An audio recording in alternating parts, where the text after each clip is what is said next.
ஏனே பாத்து போனா ரோட்ல ஒருத்தன் போற கூடிய கண்ணு தெரியல பெல் அடிச்சு பிரேக் பிடிச்சு போனா குறைஞ்சா போயிருவா ஏடா பழைய சைக்கிளுக்கு போறவனே உக்கால கையில மாட்டின அக்கு வர ஆணி வர அத்து விடும் நாத்து பல வெட்டு குத்த பார்த்தவங்க ஜெயில் பரவாயில்லாக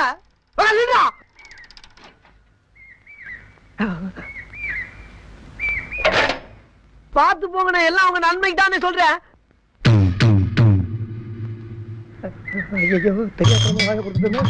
என்னமா அவசரம் காலையில போலியா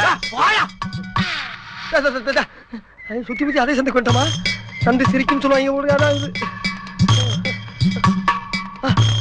ஆகமெல்ல நடமெல்ல நடமே நீ என்ன அண்ணே இனிமேல் என்ன ஓட முடியாதுன்னு